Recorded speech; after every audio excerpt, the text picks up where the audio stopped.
Hi all, Bones here from BSA Bantams again. After the last episode, very successful at getting the crank out of the crankcases and getting that boss off the sprocket machined off. So all very good. So we're away again. So what I've been doing, this is a little bit out of sync because the original intro I did, I don't know what happened to it, lost on the SD card or something ridiculous like that.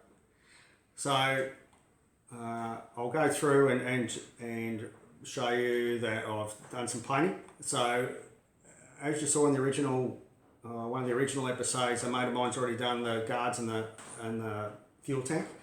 So the frame and all those bits had to be, I ended up paint stripping them, couldn't get into the sand blasters. So I decided to strip them, so paint stripper, pressure washer, and then finish them off with a wire buff in primer and in colour. So actually they're in colour, but I will show you some video of that progressing. As I said, I lost a little bit, already did. So given that the paintwork's actually done, it's outside drying, and it should dry right in a day like this. You'll probably see me sweating. It's about 32 degrees in here at the moment, and a high I've expected of 35, so a bit warmer this year. I'm going to move on to the wheels. Now, the wheels are alloy hubbed, and I want to send them away to get vapor blasted with the engine cases and various other odds and sods, centre stands, alloys, so I want to send them away altogether. I have bought new rims, or I bought one, and I'm waiting for the rear rims to become available again. So why wouldn't I re-chrome the original rims? Because you can buy a brand new rim for like $65. I mean, why would you bother? You know, I think the spokes are nearly, two spoke sets were under $100. So I've got one new rim there, and I'm waiting to get another rear rim.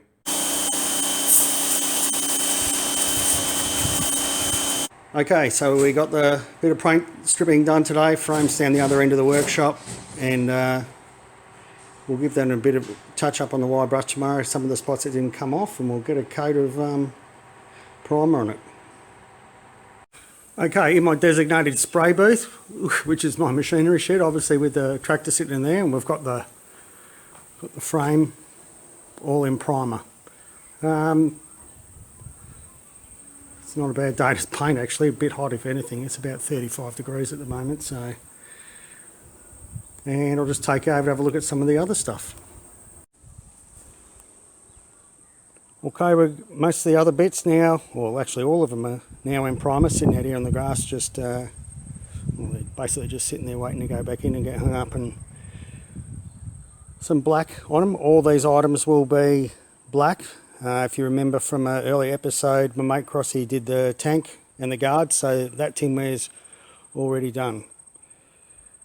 But yeah, she's a bit warm out here today. So we've got some headlight shell, so we've got some paint on that. I've done it. I got up pretty early this morning to do it. It's been really hot here, 35s, so I wanted to get a bit of paint on before it could just get simply too hot. I don't want the paint drying on the job. But they've come up all right. Pretty happy with that. Over here we have the other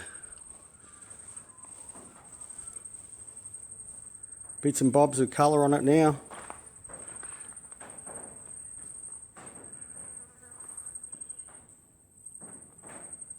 So yeah, pretty happy about that.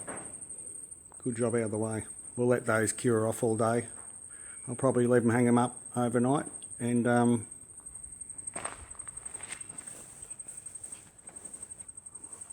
they should be right to get put back on the shelf tomorrow.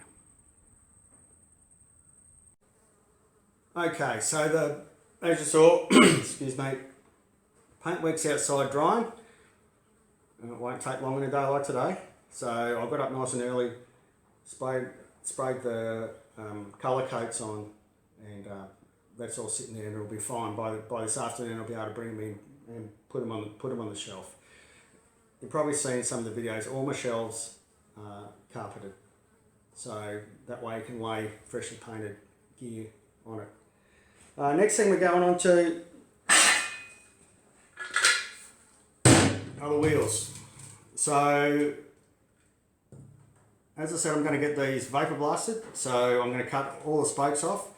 But the big critical thing before I do that is to measure the offset of the rim. And if you don't understand what that is, I'll try and line that up. It's the distance between the face of your hub and the edge of the rim. So before you go butchering all this off, put a straight edge across here, measure the gap. So when you relace the wheel back up, you'll know the distance, the actual alignment distance in relation to the hub. And then you can get organise your run out as well that way. But we'll take to them and I'll get these hubs all apart, cleaned up, knock the bearings out, go and get some more. I'll replace the bearings. I mean, wheel bearings worth bugger all. I don't know why people just sit there, you know, just get rid of them, you know, $4 or $5 each. And then it'll probably last the life of the bike, the amount that you ride it. So we'll get stuck into that. Alright, straight edge, and we're going on our brake side, and our offset is 7mm. So this plastic bag here, I'm going to put all my hardware in, things like my spacer, and this has got screws on the other side, so a Ziploc bag, and also writing the offset on it, so 7mm offset. Brake side.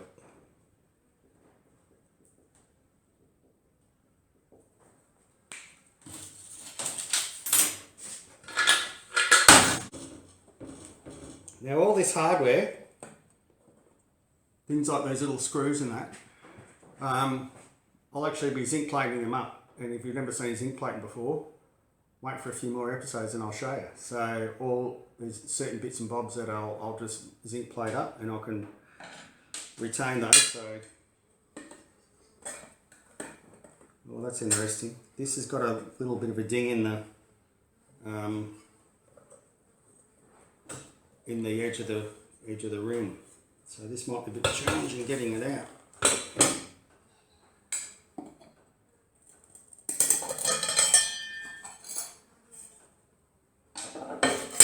It's all right. Oh, that grease is so hard. Oh.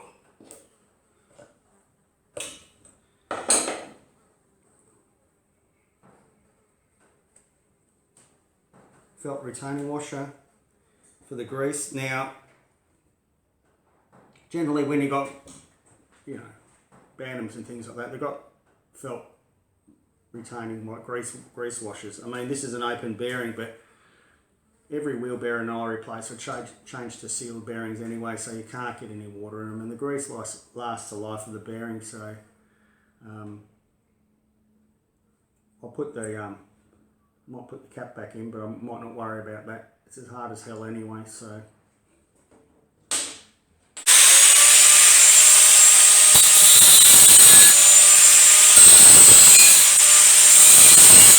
Okay, we've got the hub out. There's our old rim.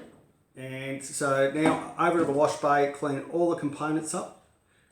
This will go into a solvent bath, like a kerosene type wash thing, get all the gunge off it, and then I've actually got a hot wash bath which really lifts all the crap out of alloy. So before I send it away and get vapor blasted, I'll make sure it's spotlessly clean, or as clean as I can get it. Hub looks in really good condition, there's no worries there.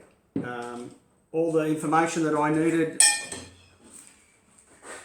I've written on my little bag where all my components are going to. So information like the offset, what the wheel bearing size is, and there's a special spacer and where that's actually located. So I just write it on the bag, clean everything, throw it in there, spray of oil, then it's all ready to go back together when it's assembly time. I don't have to touch it again, all done and dusted. So yeah, so now I'll get that done. Time for the rear wheel.